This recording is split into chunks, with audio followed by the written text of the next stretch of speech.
Hello everyone and welcome to the final of the Women's Epee at the Exeter Open 2024. We have Amelia Millward on the left and Emma Holling on the right, Alex Varley as our referee and Tabitha Vigneault on video. And welcome to my co-commentator Arlen, who's going to be your Epee expert for this final. Yes. A distinguished coach, event organiser, DT, all-round wizard at all fencing competitions. And beside me I have Oscar Morland, esteemed Exeter University Fencing Club alumni. Esteemed alumni, that's about Esteemed it. alumni. Alumnus, I suppose. Alumnus, yes, you are correct. All about Latin. Yes.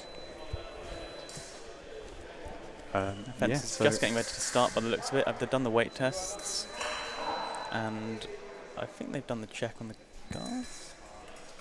Everyone's happy, and they are ready to go.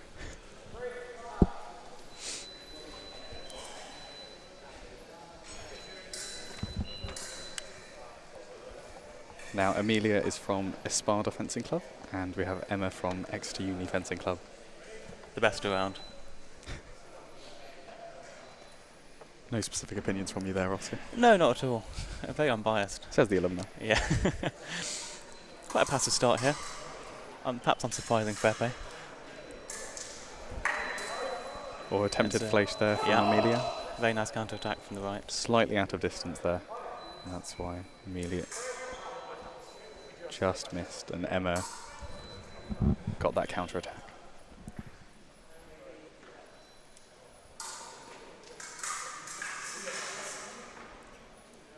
Both of them there, you can see, trying to set up their own distance. Yeah, playing a lot in the middle.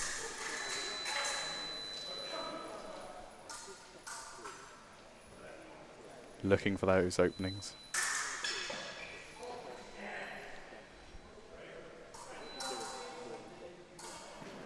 Ooh, attempted a foot hit there from Amelia.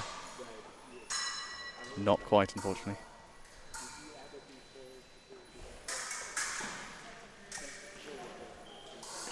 This is the thing you have with Epee, is you have to set up your moves. It is the very tactical game of four-dimensional chess. And yep, that's the first passivity yellow card of the final. So for those who are unfamiliar with the rules, if a minute goes by without any hits being scored, then both fencers receive, to begin with, a passivity yellow, and if that happens again, it's passivity red and a passivity black. Do you want to elaborate any more on that, Arlen? That's the rough rules. Yes, so if a passivity red is awarded, both fencers receive effectively a red card, which is a point to both of them. When it gets to a passivity black, you get, if the scores are even, the higher seed fencer going into the competition goes through. If the scores are not even, the highest scoring fencer goes through. In this event, in this case, wins. In this case, wins. Wins the whole tournament, so there's a lot at stake here. A few exchanges while Arlen was giving that explanation. Looks like Amelia's looking for the foot hits a lot. Yeah. And a double hit there.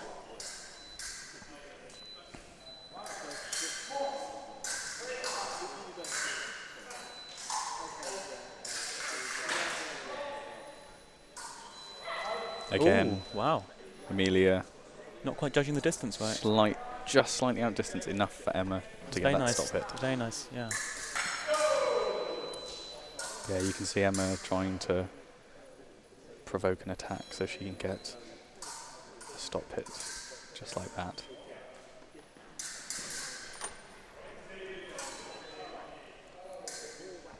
I've certainly livened up a bit since those passivity yellows. Is that something that goes through your mind? Yeah. When you very nice hit from the left. When you're fencing Epee, is that after does the first passivity yellow kind of wake you up a bit? Yes, it does remind you that you're meant to be fencing. There is a time, and you are meant to be fencing. Yes. Speaking of the time, we're coming up to 10 seconds left on the first period here. Another hit from the left, actually. It's all tied. Just under 10 seconds left. They're still looking for it. There's no sign of backing away to look at the period. It might be an injury. hope. I think that was just a bit of a misstep. Yeah, I didn't quite see.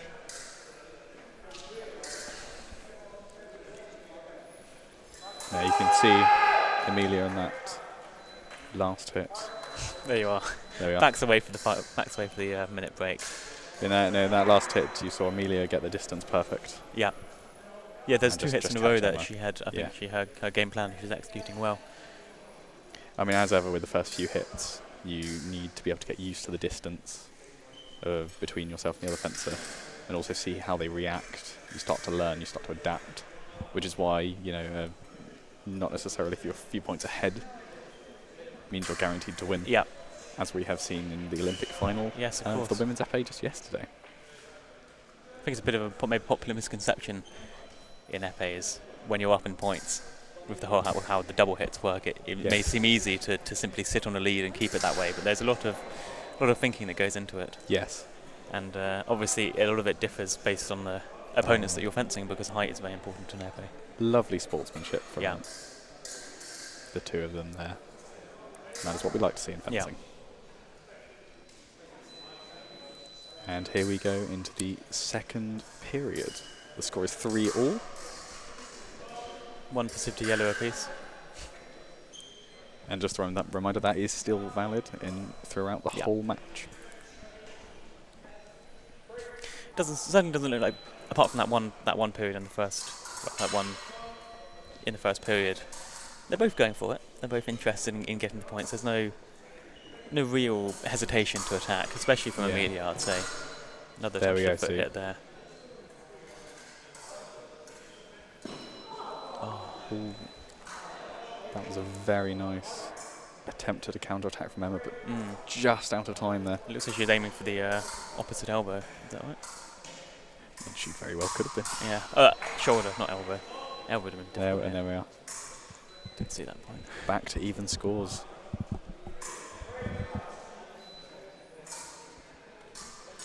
Very measured game so far.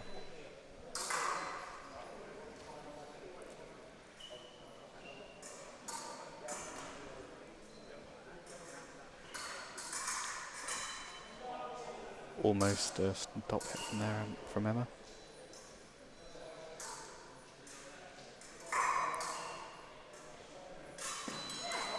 And then both go in for a double hit.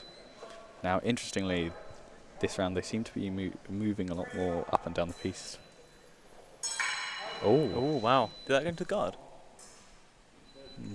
Not sure. It looked like a... But that was Amelia's went... flash from Amelia. Yeah, into the guard, I think. So Emma able to take advantage of that.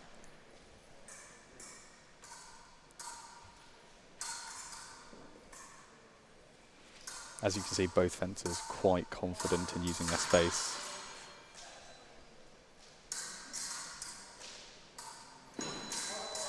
And once again, Emma not quite able to find the distance for her attack. No, just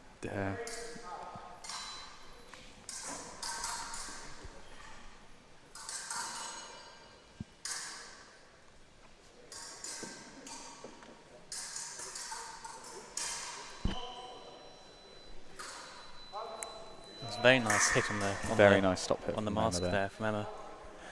Getting used to Amelia trying for stop hits. Sorry, not stop hits. Trying for foot hits, which Emma can stop hit. Need to be careful not to do too many of those. Why is that? Because Emma's, as we've just seen, Emma's worked it out. Oh, I see. I thought you meant not too many stop hits. Yeah, I see what you mean. Oh, and Emma misses the attack, and Amelia's able to come back in to even up the scores at 7 apiece. Oh, and straight off the line. Yeah. Not penalty not for long. Sometimes the element of surprise. Not often in Epee do you see quick attacks like those.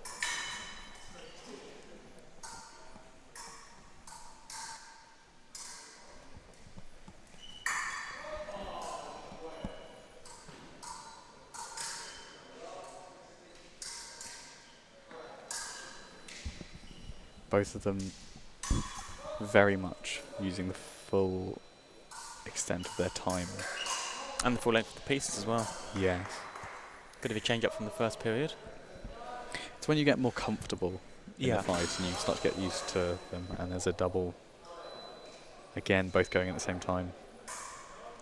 It's when you get used to your opponent, you start to get a bit more confident in what works, what situations you can create, or necessarily attacks you can provoke or defend from your opponent.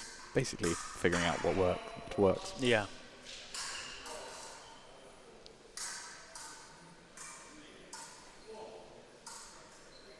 I see Amelia here, much more active. Yeah. Moving, up and down the piece quite But rapidly. Emma's got that 1 point lead. Yeah. That is time. The second period. 9-8 to Emma. Very even game so far. Interesting kind of tactical battle playing out. Very interesting. Both rounds. Very even scores. Fencing completely to time. Yeah, it looks like Amelia's kind of stopped going for those foot hits as much in that second period. Maybe it wasn't quite working out for her. I think the stop hit on the mask probably probably woke her up there. Yeah. But it's interesting because foot hits are a very common part of Epee, and you often see them played with success. So yes, to my own detriment, I am always the one receiving foot hits. Yeah. Which I don't mind because it takes a lot of accuracy to get a good foot hit. And speed. So you need to be very careful because by going for a foot hit, you expose the entirety of your body. Top half of your body. And here we are going into the final period of 3 minutes. The score is 9-8 to Emma.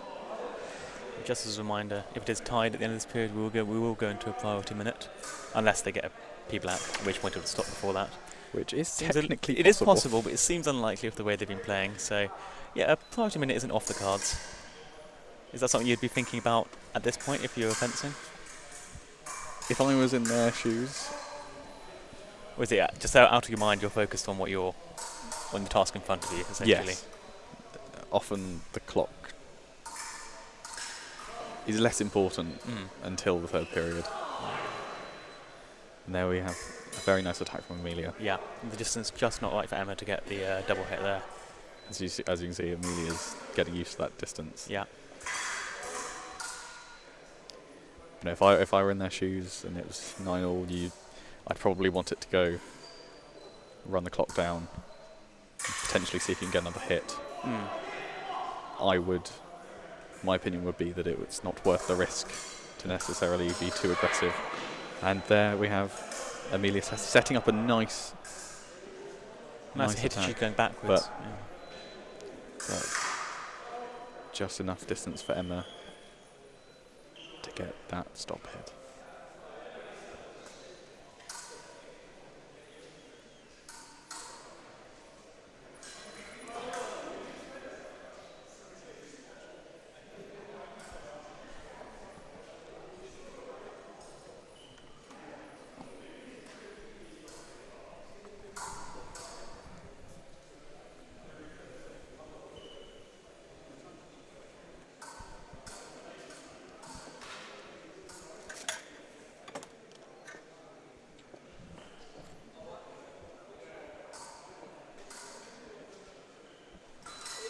Okay, continuing, and we've got a double hit there, taking it to 11 to 10 in favour of Emma.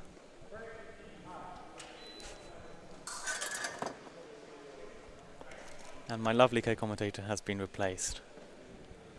No longer we have Arlen, we have Jack here today with us. Hello there, Oscar. Yeah, this is a very exciting final for the majority of it. It's been fairly close, fairly on top of each other. Emma just been able to keep her advantage going out here. And she's applying a little bit of pressure now onto Amelia Millward. Both these fans are fairly accustomed to each other's style, meeting each other in various competitions. But so far, Amelia's taking a little bit of a step back, and there's a double there.